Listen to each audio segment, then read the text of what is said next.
Bonjour à tous. Pendant son déplacement en Allemagne, Emmanuel Macron a annoncé que la France serait prête à valider l'utilisation de son matériel militaire dans le cadre de frappes contre des sites russes, de la logistique russe servant à alimenter la guerre en Ukraine.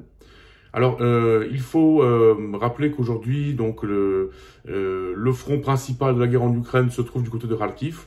Les Russes, gardant leur logistique de leur côté de la frontière, attaquent la ville, bombardent les civils.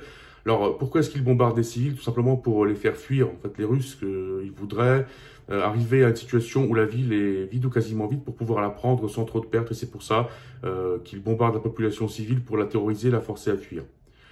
Donc l'idée, qui fait pas l'unanimité dans le cadre des pays de l'OTAN, de permettre aux Ukrainiens l'utilisation du matériel occidental pour frapper des sites russes et de la logistique russe se trouvant sur le territoire de la Russie, est une bonne idée, pour deux raisons. Premièrement, la Russie a compris, que nous avons compris, qu'elle n'avait quasiment pas de défense antiaérienne. Donc aujourd'hui, le principal souci des Russes, c'est justement que les Occidentaux valident des frappes avec l'usage du matériel occidental en profondeur en Russie. Donc l'Occident valide des frappes sur l'infrastructure russe, sur des sites militaires, sur des entrepôts de munitions, sur les raffineries. Puisque on voit parfaitement que les Russes sont absolument pas en mesure de repousser ces frappes. Et d'ailleurs, les événements d'il y a quelques jours l'ont démontré, où deux radars extrêmement importants, vitaux pour la Russie, donc c'est des radars d'alerte avancée qui servaient à prévenir d'une éventuelle frappe nucléaire du côté de la France ou du Royaume-Uni, donc ont été neutralisés par des frappes ukrainiennes. Donc la Russie n'a absolument pas les capacités de s'assurer une bonne défense antiaérienne. Elle le sait et surtout elle sait que nous le savons. Ça signifie en gros que la Russie a perdu son avantage de terreur, puisque terroriser l'Occident avec ses armes nucléaires, aujourd'hui c'est du bluff et on le sait, dans la mesure où la Russie ne serait pas en mesure de se protéger d'une riposte. On ne voit pas comment ni pourquoi, dans quel but la Russie userait de l'arme nucléaire, ça lui causerait plus de mal que de bien. Donc dans tous les cas, la Russie a perdu cet avantage de terroriser l'Occident en bluffant avec l'arme nucléaire.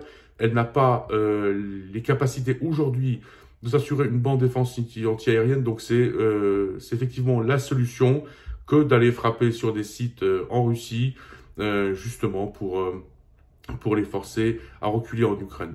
Ensuite, le moment est très bien choisi, puisque on voit parfaitement que les Russes tentent plutôt à amener un cessez-le-feu en Ukraine que l'escalade, pour plusieurs raisons, mais surtout, ils ne sont pas prêts à l'escalade avec l'Occident à cause des élections aux États-Unis, puisque les Russes se donnent un peu de temps pour voir ce qui va se passer aux États-Unis, pour décider de leur stratégie future. Donc aujourd'hui, ils pensent à court terme, donc ils pensent à cesser les combats, suspendre les combats en Ukraine, le temps de voir ce qui se passe en Europe après les élections européennes, ce qui se passe aux USA, évaluer la situation, réévaluer la situation, éventuellement regrouper ses propres forces pour réattaquer par la suite.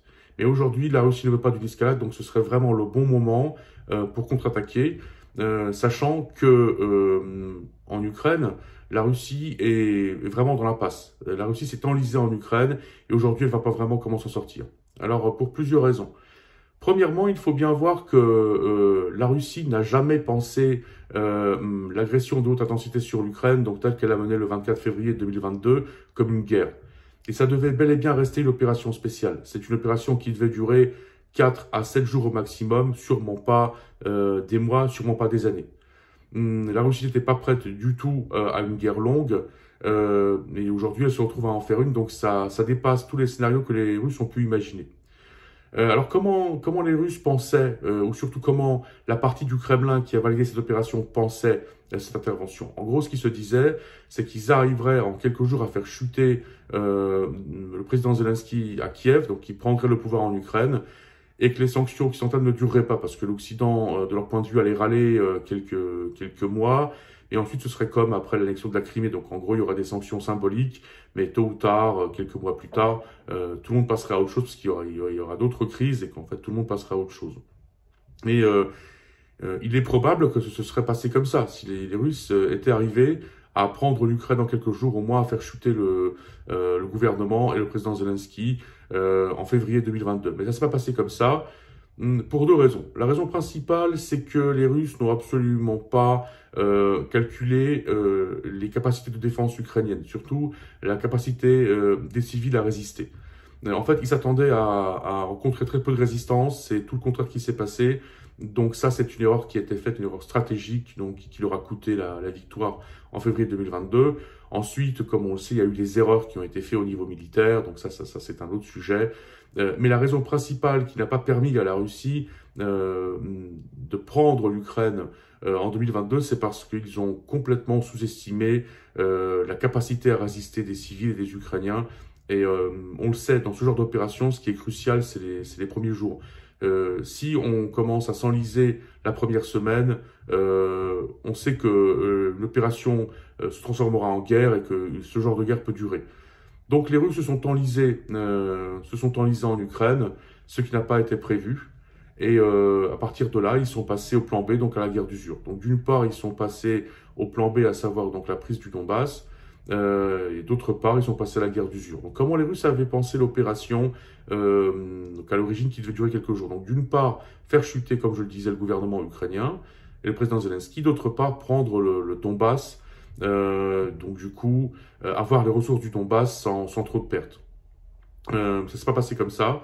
Parce que dans le Donbass, il y avait le gros de l'armée ukrainienne, donc l'armée la plus aguerrie. Et les Russes, là aussi, ont mal calculé leurs coûts puisqu'ils se sont retrouvés à combattre une armée aguerrie qui était prête à les recevoir. Et du coup, ça fait traîner les opérations. Donc, l'opération spéciale était un double échec. D'une part, une mauvaise évaluation de la résistance des civils. D'autre part, une mauvaise évaluation des capacités de défense dans le Donbass. Donc, la guerre s'est enlisée. Mais qu'est-ce que ça signifie aujourd'hui? En gros, la Russie se retrouve dans une situation où en Ukraine, elle n'avance pas. Donc certes, elle épuise l'Ukraine, c'est une guerre d'usure qu'elle mène, mais cette guerre d'usure, elle lui coûte de l'argent également. D'une part, donc les relations qu'elle entretient avec la Chine lui permettent de financer sa guerre, mais c'est un coût précis, c'est qu'en gros, les Russes se rendent de plus en plus dépendants de l'économie chinoise.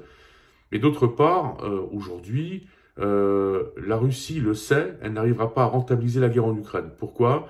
Parce qu'elle n'aura plus accès aux ressources du Donbass. Le Donbass a été détruit. Les mines de charbon sur place ont été complètement détruites, elles ont été noyées, détruites. Donc aujourd'hui, reconstruire l'infrastructure pour exploiter les ressources dans le Donbass n'est pas rentable. Pourquoi? Parce que les investissements qu'il faudrait y mettre dépassent de très loin les profits qu'on pourrait en retirer selon le cours actuel du charbon sur le marché. Donc aujourd'hui, la Russie, c'est une chose, c'est que certes, elle peut arriver à conquérir du territoire ukrainien, mais pour en faire quoi? Pas grand-chose, puisque il n'y aura pas d'investisseurs qui iront sur place, c'est pas rentable. Donc, cette guerre aujourd'hui ne sera pas rentabilisée, elle le sait. Donc, en fait, elle est coincée en Ukraine, puisque d'une part, elle n'arrive pas à avancer. La guerre d'usure lui coûte également de l'argent. Il faut également voir que la Russie était prête économiquement à peu près à se couper de l'Occident pendant 2-3 ans. Donc là, on arrive à l'échéance des 3 ans, donc les 2 ans sont déjà passés. Donc une Russie qui s'est tournée vers la Chine, mais c'est, comme je le disais, un coût. Et donc aujourd'hui, la guerre en Ukraine coûte à la Russie de plus en plus et ne lui rapporte rien, elle ne lui rapportera rien. Donc aujourd'hui, la Russie le sait. Donc elle est coincée, elle a besoin d'un temps de pause opérationnelle, elle a besoin de revoir sa stratégie pour pouvoir gagner quoi que ce soit dans la confrontation avec l'Occident. Parce qu'il faut bien voir que la guerre en Ukraine est juste un élément de la confrontation globale. La confrontation avec l'Occident, la Russie l'amène pas qu'en Ukraine, elle l'amène en Afrique également, elle l'amène en Europe du Sud, donc dans les Balkans, elle l'amène en Amérique du Sud, elle l'amène en Asie, mais surtout elle l'amène dans le cadre de la guerre hybride. On sait parfaitement que les Russes veulent influer sur les élections européennes, les élections américaines, mais surtout les Russes se confrontent avec l'Occident aux frontières de l'OTAN, aux frontières de l'Union européenne, de par la crise artificielle migratoire qui a été déclenchée par la Russie, que ce soit la frontière finlandaise, que ce soit avec les républiques baltes ou la Pologne. Cette crise s'accentue. Un soldat polonais a été grièvement blessé, donc il a été touché, agressé par un migrant, ou alors devrait-on dire un mercenaire qui était importé par les Russes justement pour attaquer la frontière. Puisqu'aujourd'hui, si l'on considère la frontière polonaise ou la frontière des pays baltes, c'est plus tant des immigrants, des réfugiés ou des clandestins, quels qu'ils soient, qui veulent passer la frontière, mais c'est plutôt des gens qui ont été payés, qui sont là sur place juste pour forcer la frontière. Et dans beaucoup de situations, ça a été documenté par les journalistes et par les services spéciaux qui travaillent sur place. Même si ces gens arrivent à passer la frontière, ils retournent de l'autre côté pour continuer à la forcer. Donc aujourd'hui, la stratégie russe, c'est surtout de mettre la pression sur la frontière elle-même. Mais dans tous les cas, cette crise s'accentue, donc c'est un élément de confrontation. Mais justement, là, c'est le moment pour l'Occident de contre-attaquer, de contre-agir. Parce que nous nous sommes trouvés effectivement en position de faiblesse quand nous nous sommes rendus compte que le matériel que nous pouvions fournir à l'Ukraine était insuffisant. On s'est rendu compte que la qualité quelle qu'elle soit, l'électronique, le high-tech, ne pourrait absolument pas contrecarrer les plans des Russes qui avaient la quantité. Donc en gros, c'est la masse qui a gagné contre la qualité. Ensuite, effectivement, donc certains matériaux occidentaux se sont avérés décevants sur le champ de bataille. Je pense notamment au char Abrams qui n'a pas fait le poids contre le T-72, ou alors le char Léopard aussi qui a montré ses défauts. Dans tous les cas, le matériel occidental, en nombre insuffisant, n'a pas réussi à stopper l'agression russe. Mais aujourd'hui, on comprend bien qu'on a l'avantage de la technologie en ce que la Russie n'a pas de défense antiaérienne. Et on le voit très bien, ce sont les missiles français, et Scalp et Aster, et les missiles britanniques, ou devrait-on dire franco-britanniques, Storm Shadow, qui ont causé des pertes énormes à la Russie, dans la mer Noire, dans le cadre de la lutte contre le blocus d'Odessa. Et donc, les missiles français ont frappé de manière très efficace sur la marine russe qui n'a pas été en mesure de riposter. Donc on a du matériel qui peut exploiter l'avantage d'une défense antiaérienne quasi inexistante en Russie, et on devrait mettre cet avantage à profit.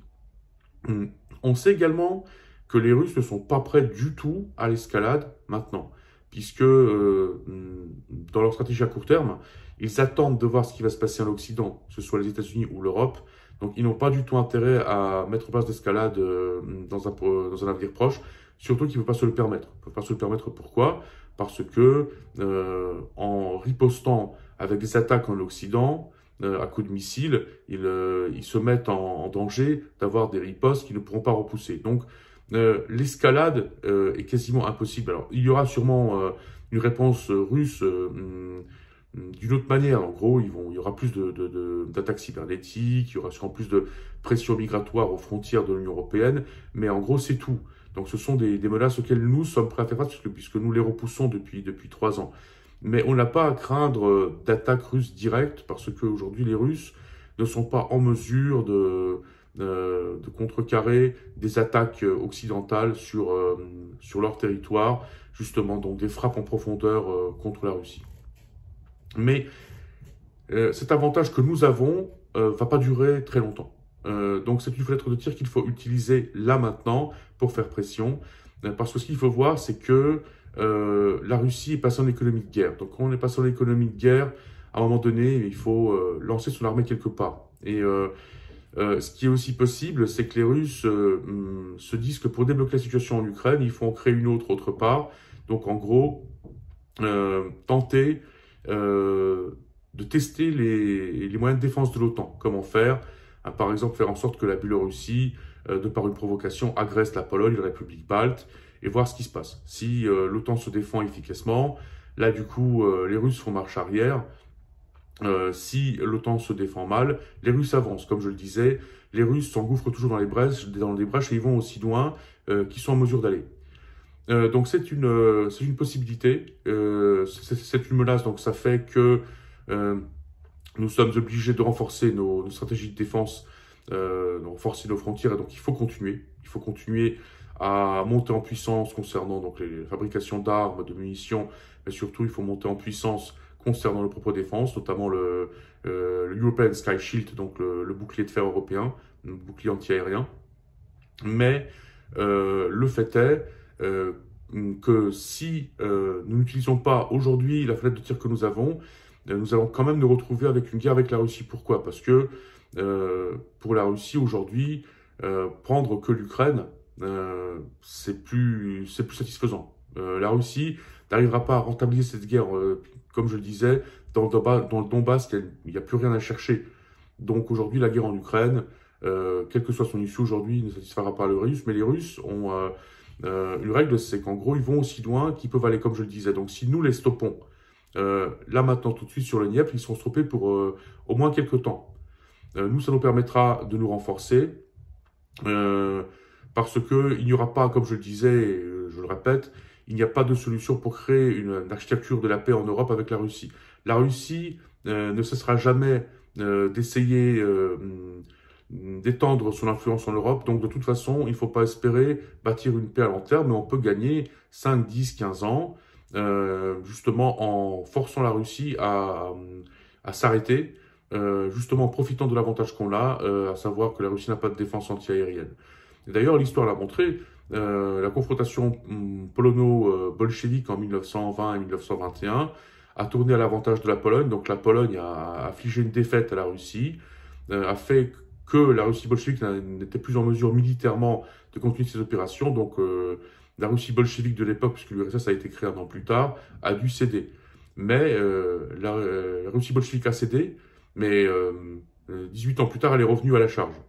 Donc il faut bien comprendre que tôt ou tard, les Russes reviendront à la charge. Mais il faut penser à court terme. Et à court terme, ce qu'on peut faire, c'est profiter de l'avantage que nous avons. Et nous en avons deux. Premièrement, la Russie, comme je disais, n'a pas de défense antiaérienne. Deuxièmement, elle ne veut pas d'escalade maintenant puisqu'elle attend de voir ce qui va se passer en Occident. Donc ce serait le moment justement de contre-attaquer. Contre-attaquer, ça veut dire quoi? Eh bien, ça veut dire au minimum attaquer les sites et la logistique russe se trouvant sur le sol russe, servant à faire la guerre en Ukraine.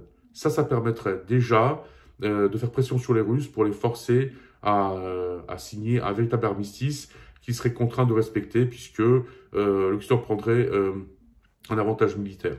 Mais c'est le moment. C'est pas le moment de se poser de questions, c'est le moment d'agir, puisque, comme je vous disais, c'est une fenêtre de tir qui va pas durer éternellement. Tôt ou tard, les Russes vont repartir à la charge. Donc, si nous faisons preuve de fermeté maintenant, dans la mesure où eux sont en position de faiblesse, on peut arriver à négocier plus tard une paix à moyen terme. Mais si nous attendons trop, si nous attendons 6 mois, 1 an, s'il n'y a pas d'agissement précis de la part de l'Occident, les Russes comprendront une fois de plus que nous avons été faibles, que nous ne sommes pas en mesure de contre-attaquer, que nous ne sommes pas en mesure d'utiliser leurs désavantages et les tourner à notre avantage.